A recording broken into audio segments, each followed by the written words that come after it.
us from Albuquerque, New Mexico, is Liz. Liz, thank you for joining us. What's your weird story? Thank you so much for inviting me. I have a ton of weird stories. Cool. Excellent. And I think it really started with me being a kid, and my parents had bought this hotel in Duluth, Minnesota, and the name of the hotel was the Hamilton Hotel. Okay. And as a little kid, the place absolutely terrified me. I could see things and I could hear things that nobody else seemed to notice. And my parents kind of laughed that off as me being just a sensitive kid, or that I had just this really good imagination. And this was also during the time of Dark Shadows. So that was back in the early to mid 60s. I guess it was in the mid 1960s. And Excellent. I would watch Dark Shadows on the Sci-Fi Channel, especially when I was at home sick in school. They would show it on there, and I would have really, really strange dreams from being half awake watching Dark Shadows and Lost in Space and whatever cough medicine I was on. That's probably the best formula, but yeah, it was scary. So I was grateful when we moved, and we made our journey very slowly to California. And the coolest thing about California was I grew up in San Diego. If you were interested in anything out there, there is a teacher, there is a group, there's a community in which you can join. So I had this, because I was sensitive and just incredibly shy, I had I would absolutely freak out if anyone said hi to me. So as a teenager, of course, I wanted to outgrow that because I felt so much of my life that I had decided to take up acting classes, which was a lot of fun. And then from there, I had the opportunity to meet all these really cool people. Well, one of my friends invited me to an open-eyed shock to pop meditation, and this was in La Jolla. And I was not a stranger to meditation. In fact, some of the acting training that I had gone through in high school is where you lay on the floor and you see the birds and you really like sink in and you just kind of become one with the element. Yeah. Well, that is not what open-eyed shock to pop meditation is. When we got into it, was in the little shuffleboard court in La Jolla. And unbeknownst to me, on one side of the room is the card room, and on the other side of the room is like a vortex. So we did this meditation in the room that was the vortex. And it's kind of like Sedona, where you go up to the top of one of the mountains. Yeah. It's a vortex. It's just a place where there's power. It's like power that comes up from the earth that you can feel. Sure. So my friend and I, we the chairs were like in a semicircle, and I always, because I'm not super tall, I always prefer to sit in the front row just so I don't miss anything. Mm-hmm. So he and I were sitting in the front row when this beautiful woman walks in, and she sits down in front of us, and the room was packed. So I felt kind of lucky that I was invited to do this. And she was from Texas, and she was beautiful. She was graceful. She was articulate. And she began to tell us a little bit about how she wanted us to do this open-eyed shock to pop meditation. And the direction she gave us was to look, right in the third eye, which is, right above. Well, for some it's between the brow, and for some it's a little bit higher, or to look into her left eye. And it's like, well, that's trippy. I've never had this kind of meditation. So let's see what this is going to be like.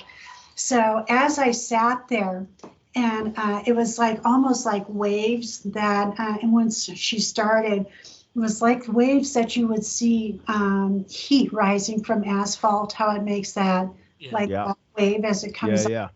except this was horizontal as she looked across each section of the room.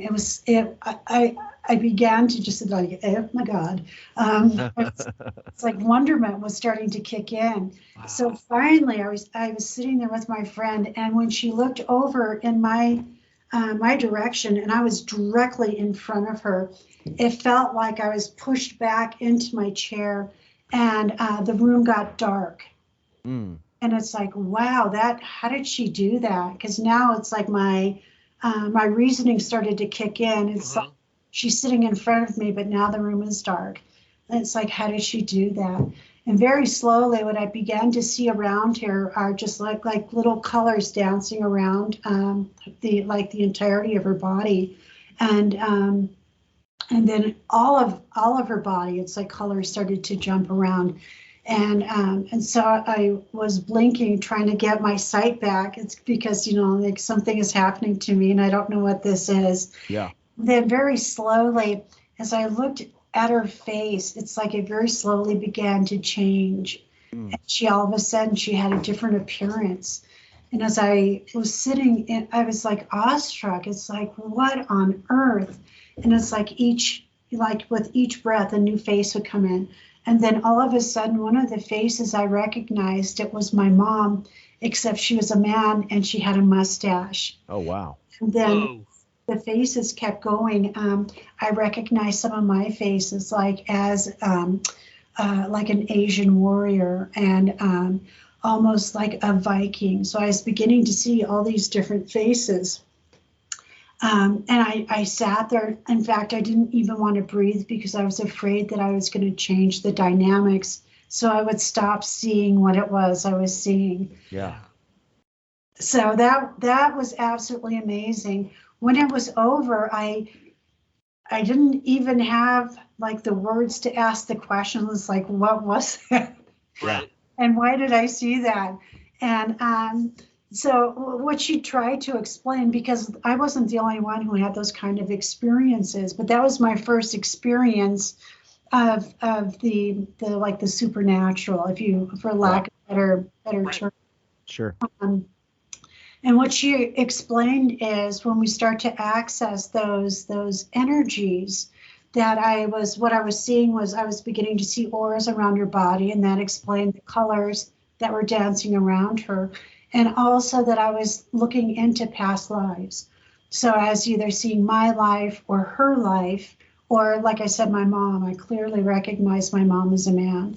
So that was so bizarre that I made a decision to start studying with this lady. What age were you at this time? I was 24. Okay, wow. Yeah.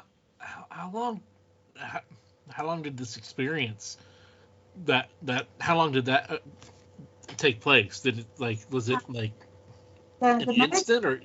The meditation was about 2 hours. Okay. Oh, wow. So during the course of that time, so I was there long enough to watch where we were facing the ocean. So I was there long enough to watch the sunset. Wow. Just to give you an idea. So that's why the room got dark, really, is because the sun had set. Oh. So, but when you're in a meditative state, you don't really have a lot of time references. Right. Sure. Plus, it was quiet and everybody, it was silent. I mean, there was nothing. There was no music or anything. It was just silence. It was such a cool experience. So after that, I decided that maybe I should switch occupations from studying being an actor to maybe doing what these people do. It's like I don't even, I don't even know where to begin with that. No. For the next 4 years, I started to study with the metaphysicians, and that's what they were called back in the 80s. It was not popular to hang out with that group of healers. In fact, they weren't even called healers at the time. They were called like quacks and charlatans, and it's like everyone's like wink, wink, Right. Yeah, right. yeah. When you would say any or try to share your experiences. But the cool thing about these ladies that I study with, they have such tremendous wisdom that they would say, wait until we hit 2000. And in the late 80s, I couldn't even fathom 2000. Right. What they told us would happen is we would leave the time of, we would leave the Piscean age and we would go into the Aquarian age, and everything would be different. So they were right. It's like by the time we hit the 2000s, then some of the things that I had been doing was referred to as alternative healing, complementary healing, and those types of things. So so a lot had changed really in a very short amount of time, maybe 20 years. Yeah. At that time, though, I wasn't mature enough to go any further. So I went from like 84 to 88, and then I just kind of went back into my normal life. But I promised myself that at some point I would go back into the healing arts and see what I can contribute to my community. So fast forward a couple of decades. When I moved to Albuquerque, I had just gotten married. In fact, the reason why we moved, I met my husband in Jackson Hole, Wyoming, and my little sister had purchased a candy company there. So I'd gone to Wyoming to help her in the fourth quarter before I went back to San Diego. Well, during that time, during the fourth quarter, I happened to have met the man who became my husband. Wow. And he was a cowboy. He had been a cowboy for 2 months. He had always wanted to be a cowboy since his first John Wayne movie. And he was working on a bison ranch about an hour south of Jackson. So it was really kind of cool. I thought bison had been extinct for some reason. So the first time I drove, it was a 6-mile road. So the first time I drove down this road and it opened up into the pasture, it was filled with bison. It was the most glorious thing I think I had ever seen. That's cool. Besides the fact that I was in Wyoming. Right. And, if you haven't been to Wyoming, the topography is just amazing. Yeah, it is beautiful. So beautiful. Yeah. Absolutely. So since I didn't like 34 feet of snow. You don't like to be just buried in snow? That and I'm not even exaggerating. They had the snow posts on the road. Yeah. So you know where to stay in. So sure. By the ranch, they had the snow post, and then they have a post above the snow post, just because they do get that much snow. That's crazy. So the company that my husband worked for, we moved to Denver, and then from there we moved to Albuquerque. And it was my mom had passed away a year after we had gotten married, and I was heartbroken. I was really close with my mom, and I felt like I didn't spend enough time with her before she passed. She passed from cancer. And every day at the same time in our new house in Denver, I could feel her walking into the room. Oh, wow. Mom. And then wow. To her. Yeah, it's like I literally could feel her like walk into the room. We would visit and then she would leave. Well, about 4 or 5 months after that, I realized that if she's hanging out because of me, then I need to stop that, so she could move on to where she needs to be. So I just said it out loud. Hey, Mom, if you need to go, I'll understand. So that was the last time I really felt her. Wow. In my house. So we were there. Worst winter in 100 years in Denver. How could that be? Yeah, right. So we decided to move south. It's like, man, if I have to live in Mexico, I'm good with that. So we took a look at a couple of places in New Mexico. We looked at Santa Fe and we looked at Carlsbad. In fact, we were considering raising bison in Carlsbad because they have the caverns there. And What a great thing where the kids, just across America, when they go and see these caverns, if they, like me, hadn't seen wild bison, that'd be a perfect time for them to see the American buffalo. Yeah, sure. So we almost did that, But the BML really wanted my husband to have cattle experience as opposed to exotic animal experience. Gotcha. So buffaloes, believe it or not, are considered to be exotic animals, even though they're indigenous. I don't get it. Interesting. Well, I mean, I guess non-domesticated would be a better word for it than exotic. Right. You know, I mean, they don't fly, they don't breathe fire, you know, or you know, do anything like they're buffalo, man. They buffalo. Yeah. They're beautiful animals, that's for sure. So we abandoned that and we decided to settle in Albuquerque. And that's where my healing journey began. As I was here about 4 months when I took a workshop with Dr. William Bankston, and he does hands-on healing. And it's like, well, okay, I guess I'm old enough now and mature enough to where I might be able to do this. So I started, I just followed directions of, one of our first things was to mummify a banana. And just using the technique that he taught us, you just hold a banana, one on each end. And what I would do is I would use the technique that he taught us, and I would watch the news and drink coffee before I had to go to work. And the reason, and I mummified in 2 weeks. So it never rotted. It just went from a banana to a really hard substance. Let me show you. Oh, wow. Okay. So this is, can you see it? Oh, wow. Yeah. Yeah. My mummified banana. So this is about 12 years old. Wow. Oh, wow. Okay, Damn. so basically, it looks like, you know, we're doing this in audio. It's a banana, but it looks kind of like a big seed pod because it is dark as I mean, it's black, you know, when you and but it's hard. Yeah. Yeah, and it's still got its curved shape and everything. It hasn't gotten floppy.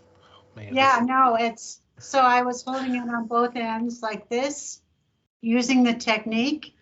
My husband got incredibly nervous as he watched what I was doing with this banana. So what Yeah, I mean, I can only imagine. Yeah. That's not going to have a good outcome. Yeah. So okay, so I'm trying to find a path here back into it. It's not going to sound totally terrible. No, it's fine.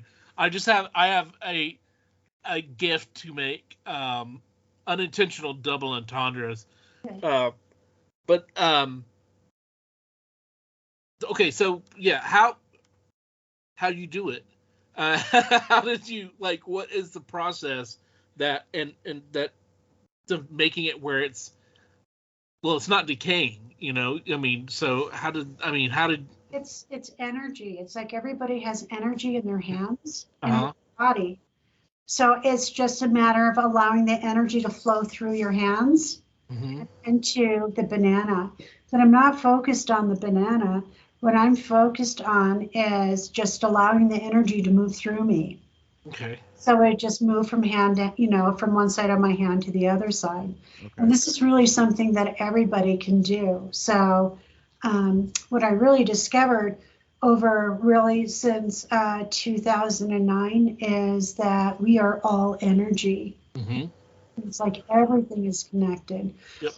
So that's where the mysterious really started to come into play for me, is having experiences like that. It's like, well, how did I do that? And can I do that with, can I actually do what he does, which he puts his hands on people and then he lets his mind wander and do something else while his hands are doing the work. And I think what he's trying to teach is getting the ego out of healing. Right. Yeah. So it's because we all have this, everybody can do this. It's that panacea where your mom kisses it and makes it better. It's like there is power to that. And there's also truth to that, especially when it comes from a place of love. Mm-hmm. So that was my first beginnings, was working with with just, playing around with my hands. And then another workshop came to town, and I didn't have the access like I did in San Diego, because in San Diego, it's like anything under the sun that I was interested in learning, I could find it. Yeah. And I didn't have to wait. But here is a little different. It's a little bit smaller. The venue is smaller. So I had taken a couple of classes and healing touch, where you work above the person. Yeah. And I kept getting this sense that if I could just touch the person, because the student that I was working on, she had a broken leg. And I just had this intuitive feeling that if I could put my hand on either side of the break, something would mend.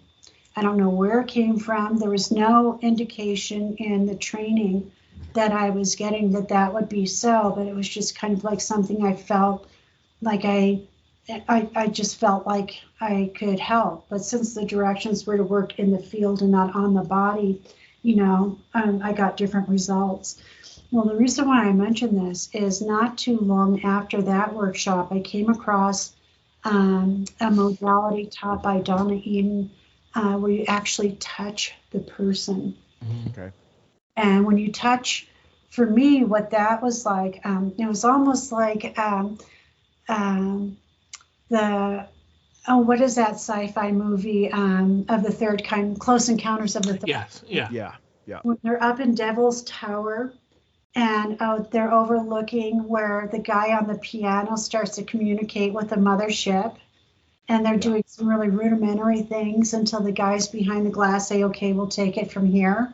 And it's like, and then they take off. Well, that's what it felt like when I put my hands on the student. It was like I was getting all these sensory impulses, and it's like, oh my God, what do I do with this? And it's like, well, they guided you into the next exercise. So it was that for me was it. It's like, okay, well, I am going to continue what I learned from Dr. Bengston about putting my hands on people and not turning them into bananas, but just seeing where the energy goes and having a curiosity. And that was the other cool thing about Donna Eden is the whole thing is not to heal people, but just really to bring them into balance. And the reason why that is because you never know what they're supposed to experience. Right. So it's not about the healing, it's about helping them have a quality life. So that right there also kind of really resonated with my values and stuff like that. Yeah. So I started some formal training, and this is where it got interesting. Once I began the training, I had to, if I was going to get a certification as an energy medicine practitioner, I had to work on 100 people within a certain amount of time. So I commandeered every friend I had. Yeah. If you weren't a friend and just an acquaintance, you were coming over too. So if you could get to my house, I'm working on you. And that's when the unusual experiences started to happen. Wow. And I think that the unusual, I think for me, what happened was I needed to be, and still as I'm evolving, I think I needed to be mature enough to and skilled enough to where these paranormal experiences that were about to unfold, I would have the inward structure to be okay with that. Okay. So the first experience I had, I invited my friend over. She's a school teacher. I absolutely love her and respect her because teaching kids are hard. Yes. She teaches middle school. So I think that's about the worst too. My dad was a middle school teacher, and he because you have all of those raging hormones. Yep. Oh yeah. But and this was in my first year of training. So she came over on a Saturday, and in my mind's eye, I kept seeing like these two. They looked like gargoyles outside of my door, looking in, like they're waiting for permission. And I got the sense that they belonged to her.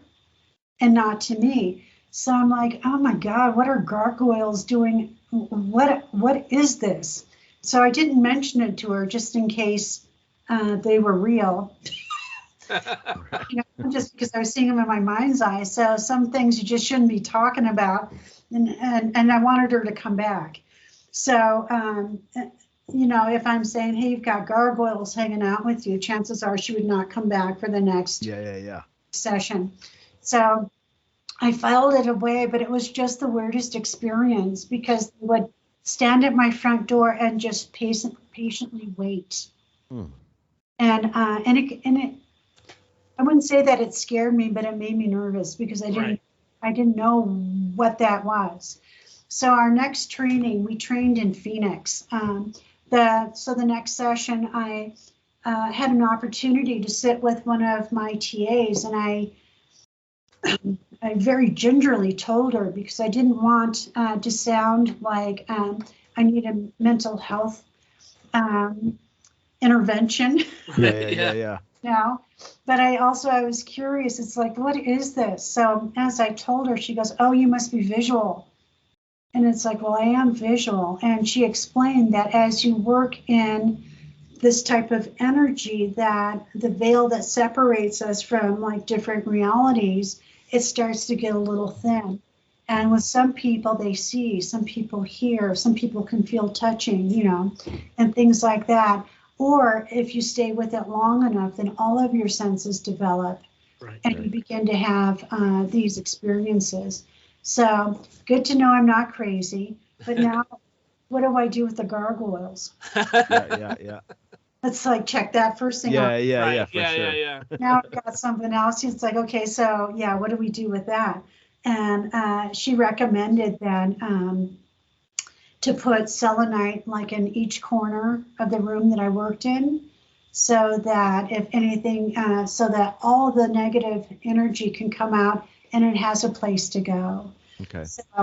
So I did that, and then don't invite them in. And it's like, I will definitely not invite them in. Yeah. So that was really the only, and she only came for a couple of times before life got really busy for her too, about the gargoyle thing.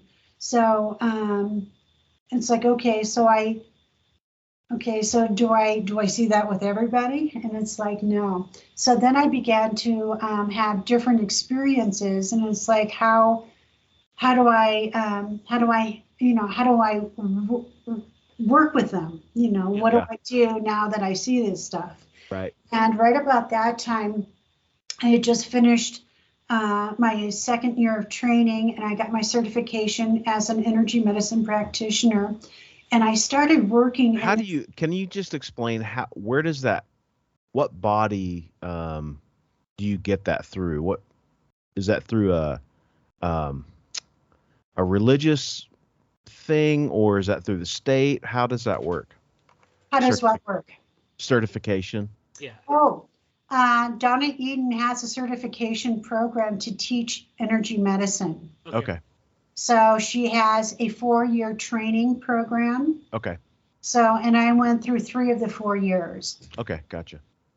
So, and I had met her in Albuquerque when she had done her weekend workshop. Okay. And so I got my, I think it was 2015, 2017 is when I got my, 2015 is I finished my clinical, not my clinical, but just as a practitioner. My dad died in between there, and then 2017 I became a clinical practitioner. So that's another thing too. Wow.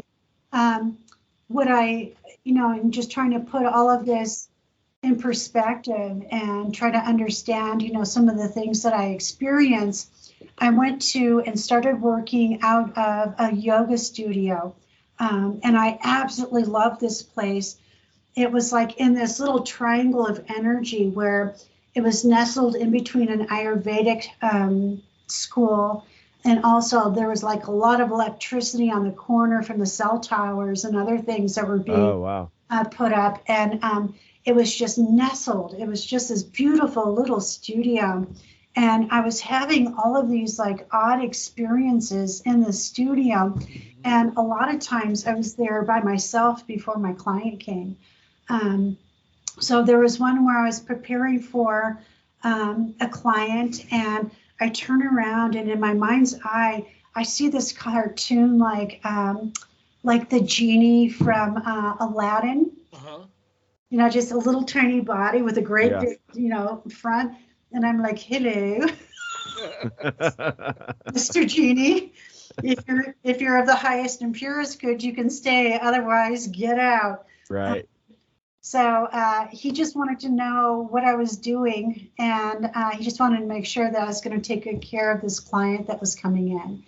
And she was a teenager. So I really appreciated this energy, just kind of checking in to see if I was okay to work on this gal. Yeah. So it's like, well, I'm not going to tell anyone that this genie just came in because I want people to come and see me. Yeah, sure. Just in case. Right. And the studio was just awesome. They invited shamans in to like do like full moon blessings and different types of healers. They had like gong baths where you like hit like the singing bowls and stuff like that. Yeah. Vibration. So all kinds of really cool workshops that the people that went and took yoga could experience. And on this one evening, I was waiting for my client to come in, and it was a new moon. And so the yoga instructor, I didn't know his name, and it's still the shyness, I don't think ever really goes away. Instead of going out and introducing myself, I just kind of waved and went into the room, and because I didn't know his name. And so I could hear all the girls giggling as they went into the yoga studio, and my client had come in. And in eating energy medicine, you don't disrobe, you just wear your clothes as I work on you. Yeah. And I had her all snuggled in on the massage table when I heard like the drums starting. And it's like, oh, they must be doing like a full moon or a new moon meditation with a shaman or something. And right at the time, I heard this lady, I think she was Polynesian. She starts like her first cry out to the moons. And it's like, oh my God, this is going to be great. And then I look down at my client. It's like, oh, thank God she's still asleep. Because the lady was loud.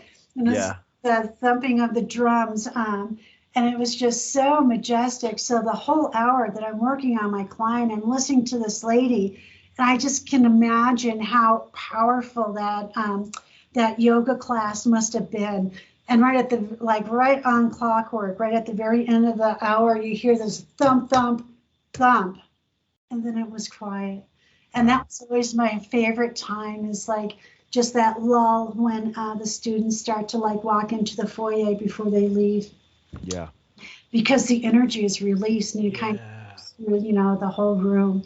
And I looked out on my client, and I'm waking her because it's time for her to go too. And so as she gets as she's getting putting her shoes on and stuff like that, I run out into the yoga studio because I wanted to meet the lady that did the the prayers to the full moon. And I went past the yoga instructor who was flirting with these two girls after class. And I walked into the studio and she wasn't there. And it's like, oh, I missed her. So I went to the yoga instructor and I just said, that was powerful. I could hear it in the room. And he looked at me and he goes, you could? And it's like, yeah. And I said, I especially like the drums. And he looked at me and he's like, the drums? And I'm like, ruh-roh. So I told him about what I had heard about the shaman and the incantations and the prayers to the new moon. He's like, that didn't happen. So I don't know what I was hearing, but the whole studio was filled with this Polynesian woman praying to the moon. Wow. During the entire time. And I I just laughed because it's like, oh. Wow. So that's the auditory development going on there. That was a part of it. And by that time, exactly. So I had the visual and then the auditory started to kick in. Wow. And, especially when you're new and learning these modalities, it's like you had to follow protocols to the letter. And I kept getting, by this time I had moved into another office, and I kept hearing this woman's voice over my left shoulder saying, telling me what to do. But it was against protocol. And it's like in my head, it's like, I'm not doing that.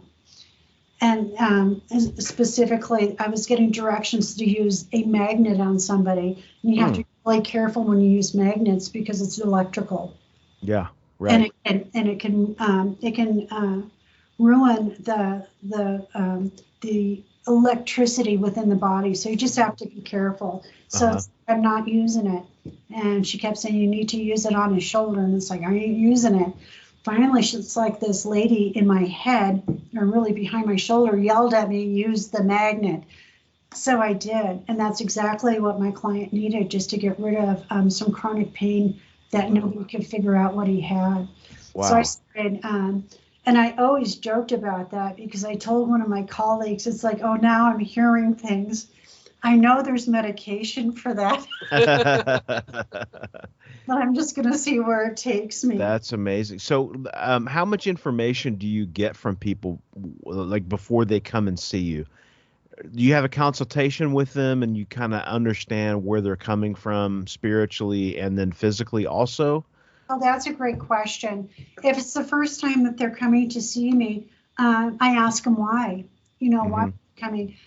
New Mexico is this beautiful place where you've got the curanderas, which are the women healers that are from Mexico. We have the Native Americans and all of their healing traditions. There are a ton of different types of healers. So I take I like to think that I have more of a systematic approach to bringing people into balance. Yep. Plus, just my personality, I need structure. So I like the structure of having going to a specific place and getting training, and then passing on the training that I've learned. Sure. So when when someone first comes to see me, I listen to the way they talk. I listen to what they're looking for. I can't help everybody, and also I need to let them know that I don't heal diagnoses, but it's a great place to start. So, for example, if I have like irritable bowel syndrome, that's going to lead me to a couple of things. Emotionally, is the person do they have fear? Is that leading them? Physically, there are a couple of meridians in ancient Chinese, like Chinese medicine, that I can check to see if they have under or over energy. So I listen to everything and what is it that they're looking for? What kind of relief? And a lot of times they don't know what they're looking for. They just know that they want to feel different than when they came to see me. Sure. So with that, I've had some fairly amazing experiences. The one that comes to mind is first time I met this young gal, and her boyfriend, she had just left him, and he had been hitting her, and she was afraid that she was going to go back to him. So I was making mental notes about some of the trauma places I could recommend for her when she finished with me. They have all kinds of really good programs in Albuquerque to help domestic violence and things like that. Yeah. And also there's a place here that's called Healthcare for the Homeless. What they do there is they do assessments to help you find the best place for whatever you may need. So I was making mental notes of that also. But as I started to work specifically in the head area and really relaxing her nervous system, that we have a big window that's on the side of the wall here, and that's parallel to me. And I saw like this huge shadow out of the corner of my eye, and I thought that a huge truck had passed by. And then as I'm focusing on my client, I hear like a snap of a feather fan that people use in the Renaissance fairs. I don't know if you're familiar with the sound of the snap, the accordion, but it's specifically a feather sound is a little bit different. Yep. It's a little bit more muffled, but it's still curt. And so when I heard that, I looked up and I saw this great big huge like angel starting to unfold itself in my office. So wow. God, and it's like, and I don't know anything. I don't have angel knowledge. So as far as I could tell, that would be like an iconic angel. And I asked, if you're not of the highest and purest good, you have to leave. As this thing continued to like stretch out and like unfold his wings. And I'm like, okay, well, you're either here for me or you're here for this gal. Yeah. So, and he was pink. It's like, whoever heard of a pink angel? Wow. So I just took another mental note. Okay, I'll write down, when I go home, I'll look up pink angels and see what the significance of that is. And so I did. I did not tell my client that there was a big pink angel for the integrity of our session. But she did. She left feeling better than when she had come in, which is always the goal. Sure. Never saw her again. When I went home and I looked up pink angels, it's Shanuel or Shanuel. I don't know how to pronounce it. But it's an archangel, and this archangel is specifically works with God and governs love. So I just, how perfect that this gal had this particular angel looking over her. So I hope that the angel was keeping her safe. So some of those things certainly happen as just a course of doing the energy work.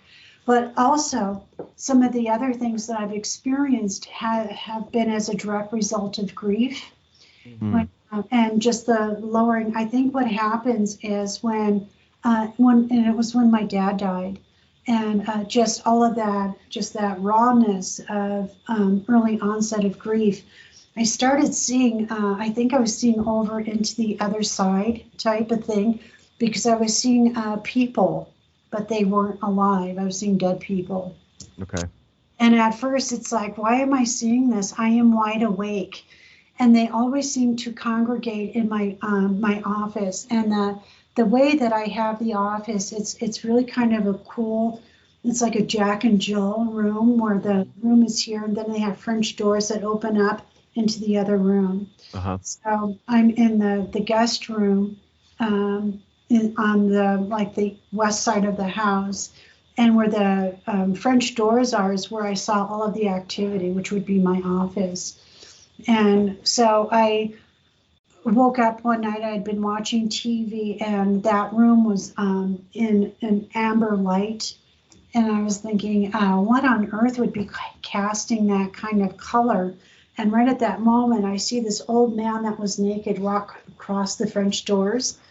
And I'm like, oh my God, what is that? And why are they in my house? Yeah. Because I don't recognize that body, that's for sure. That's a whole other kind of Amber Alert right there. Of the third kind. Right. So, and I would constantly see this little girl. She was she wasn't a little girl. She was about 14, that would stand in the door jamb and just kind of look at me. And it's like, once again, it's like, okay, I'm awake. Why am I seeing this? It's like, I'm not getting any information as to why I may be, why. I don't know why I'm seeing this. Right. So, what I did discover, though, as time went on and the grief wasn't as intense, it was like the veil started to raise again. So that I do still have some of those experiences but not as intense as the first couple of months after my dad passed. So that's like a sort of like you're not you don't claim to be psychic, right? Or is that part of it? That kind of leans into that world, I feel like. Yeah, right? and I think that's a great question too. I think it has to do with sensitivity. Right. So it's like the more I work in the energy and get into those realms, because I don't specifically try to connect with anything, but as I'm working in the energy and as I get more experience, I'm less afraid. Right. So the less afraid I am, I think the more the things can communicate with me. So that's interesting. Yeah. I don't know if everybody has that. I think it's the way, it's your orientation into the world, because right. If I mention that to some people, they're like, yeah, right. Mm-hmm. Yeah, it's like we live, we die, that's it, which is fine. So I just. Well, yeah, there's a lot to be said though we just had a conversation with somebody, and there's a lot to be said for the things that we can't explain and things that we can't see. I think what's interesting is that you see so many different types of these things. So it's not like you're not like just seeing this one type of thing. You're getting bombarded by whatever the person you're seeing is bringing with them, which is interesting. And that's kind of the cool thing. So I really believe that we're not alone.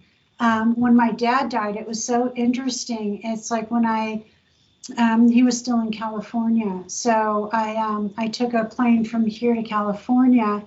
And when I got into his hospice room, I saw two very bright lights above his bed.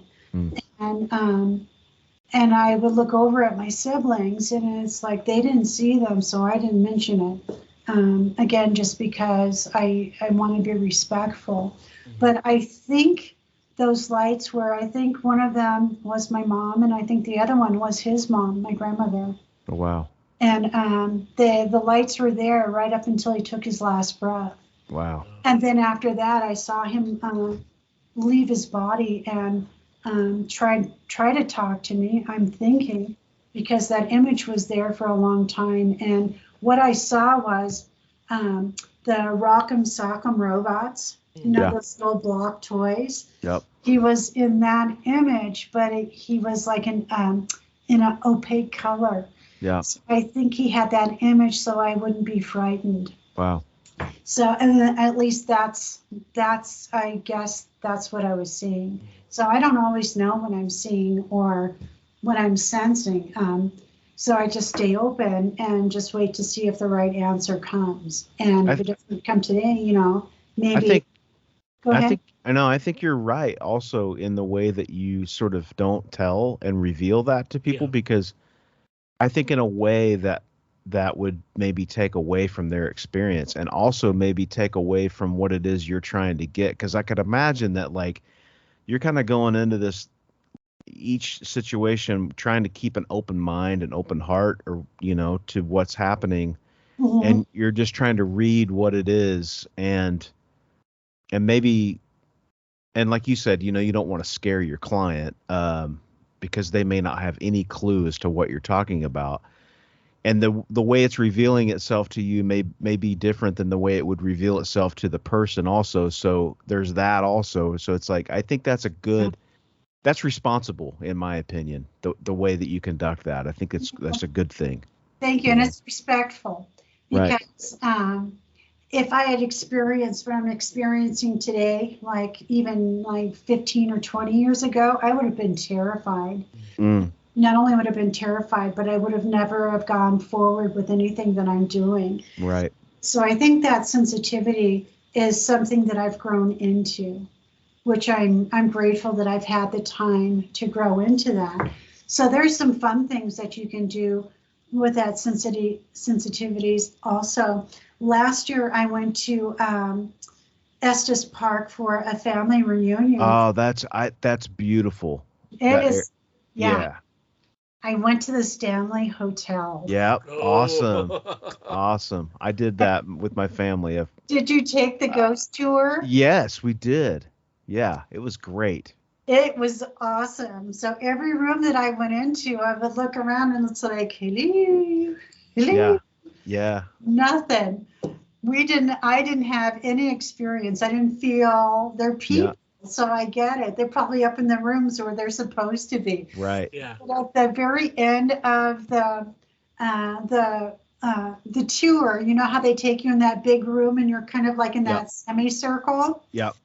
So I'm sitting there, and the tour guide is kind of wrapping up. I feel the energy shift in the room, and so I asked her, "Hey, use your little voice box and see if there's anybody in here." And she said the cutest thing. She goes, "Well, they wouldn't come in here." And it's like, "Well, turn it on anyway. Let's see." Right. Yeah. So she turned her box on, and the voice that came out was Jason. And there was a young man, he was about 14, and his name was Jason. Oh. So yeah, like everybody freaked out. Oh, yeah. So that was the perfect ending, I think, to the ghost tour. Was the young man got to have like that experience. That's cool. Yeah, if anybody ever gets a chance, you should go. It's really, not only is the drive to get there amazing, because we came through the on the Rocky Mountain Highway, whatever they call that, the highway, right? The Rocky Mountain Highway. Yes, I think that's it. Yeah. And it's super steep and it's narrow and it's just really high, but you go over the mountain and then you get into Estes Park and it's just beautiful. And it's that hotel was built by Mr. Stanley, the Stanley steamer car, and he was prescribed to go out there. He was from the East Coast. He had a tuberculosis issue, I guess, right? His lungs or something, and they told him to go out there to clear his lungs up, and he built this whole hotel for his friends and his family to come visit him, and it's impressive and it's so cool. And it's where Stephen King wrote The Shining. So that's where they filmed it too. It's just amazing. They filmed it there too. Yeah. What does your cowboy husband think about this world that you're involved with?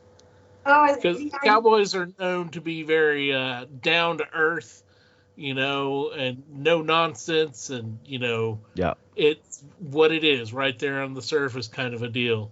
That's it. And he has one word, which is ho-hokum. In fact, but he's got a good sense of humor about it, and he does let me work on him when he's like, I know he's like near dead. Yeah. When he lets me work on him. But it was the winter solstice, and it was cold. In fact, it hadn't quite snowed, but it was getting ready to snow here. And it was about 8 o'clock, and he looks at me and he goes, "Don't you have somewhere to go?" And for a minute, I started to panic because I thought I had forgotten, like I was supposed to be somewhere. Mm-hmm. And it's like, "What do you mean? Where am I supposed to be?" He goes, "Don't you people go out and dance around in the moonlight or something?" That's funny. That's great. That's awesome. So it's like, that's great. Not without boots. Yeah, no, that's awesome. That's great to have a sense of humor. I mean, that's important. That's so great. Well, I mean, you got what a wild. So you have a practice now. I do. Yeah. Okay. I see people in my office in Albuquerque, and I also do virtual meetings. Okay. So the cool thing about the pandemic, I know it was devastating for most of us, and I don't want to make light of it. But what I was able to do was I was able to expand, and I'm just very curious about all kinds of things, because I know that we need to heal our bodies. I also know that we need to heal our minds, as well as our spirit. And I was beginning to see how all these different things were connected. So I had gone to a writer's workshop at the very end of 2019, and it was for Hay House, and they had talked about one of their very best authors were actually in the next room over doing a seminar for like 2,000 people. And I'm like, holy moly, who is that? And the name of this author was Dr. Joe Dispenza. And I had never heard of Dr. Joe Dispenza. So I jotted down his name, And when I got home, I looked him up and started to do some research. And he was doing the same kind of stuff that Dr. Bankston was teaching, except Dr. Dispenza was calling it the quantum field. Okay. And William Bankston was saying, I don't know what it is. It doesn't matter. It's just energy. Yeah. And it's like, they're both right. So I began to see how there was like this through line. So I started working in the quantum field just through meditations. And I'm still meditating every morning with some of the things that I learned. But that also took me to learn more about heart math and how you can change the tempo and the rhythm and the beating of your heart so that it synchronizes with your head. So there's the heart-brain connection. And the research that they've discovered is that not only do we have like neurites, the same types of cells that in the brain are also in the heart. And it's like, oh, what are brain cells doing in the heart? It's because it's got its own little brain in there. So that whole thing, I think with your heart, not your head, there's something to that.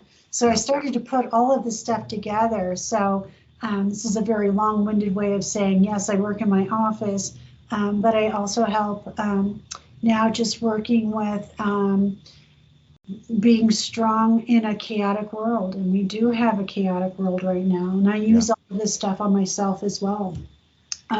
So I do the quantum healing, and I also do the heart math stuff.